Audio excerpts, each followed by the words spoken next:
അത് ഫ്ലഡ് ഫിൽ അൽഗോരിതമാണ്. ഇവിടെ എന്ന് വെച്ചാൽ ബൗണ്ടറിക്ക് എത്ര വേണമെങ്കിലും കളേഴ്സ് വരാം, പക്ഷേ ഇൻറ്റീരിയറിന് ഒരു കളറേ ഉണ്ടാവാൻ പാടുള്ളൂ.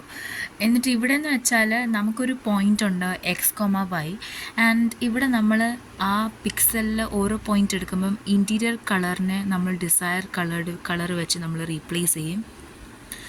എന്നിട്ട് പറയാം, അതായത് നമ്മൾ റീഅസൈൻ ചെയ്യണം ദ പിക്സൽ വാല്യൂസ്.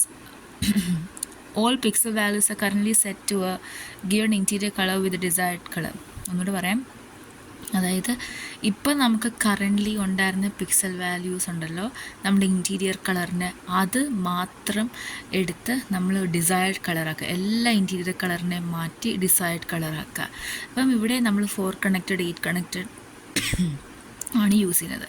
അപ്പം ഇവിടെ നോക്കിക്കഴിഞ്ഞാൽ മനസ്സിലാവും, അതായത് ഇവിടെ കണ്ടീഷൻ ഒന്നേ ഉള്ളൂ, ഇൻറ്റീരിയർ കളർ എല്ലാം സെയിം ആവണം, പക്ഷേ ബൗണ്ടറി ഡിഫറെൻ്റ് ആകാം.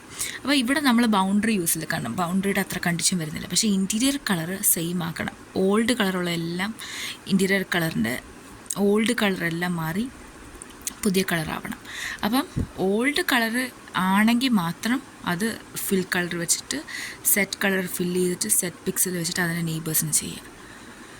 ഓക്കെ, അപ്പോൾ ഇവിടെ എന്താണ്, ഓൾഡ് കളറാണെങ്കിൽ മാത്രം. ഓക്കെ, മനസ്സിലായല്ലോ, പഴയ കളറാണെങ്കിൽ മാത്രം, അങ്ങനെ നോട്ട് ബേസ്ഡ് ഓൺ ബൗണ്ടറി, അങ്ങനെയല്ല. ഓൾഡ് കളർ, പഴയ കളറാണ് നമ്മുടെ പഴയ കളറായിരുന്നു.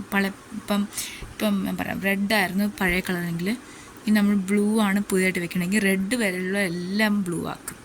അപ്പോൾ ഓൾഡ് കളറുള്ള എല്ലാം നമ്മൾ സെറ്റ് കളർ ചെയ്ത് ബ്ലൂ ആക്കും.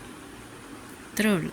ഡിസഡ്വാൻറ്റേജ് എന്ന് പറയുമ്പം ഇത് ലാർജ് പോളിഗൺസിൻ്റെയൊക്കെ ചെയ്യാൻ പാടായിരിക്കും, കാരണം നമ്മളെല്ലാ സറൗണ്ടിങ് പിക്സൽസിനെ പറ്റിയിട്ടുള്ള നോളജ് വേണം.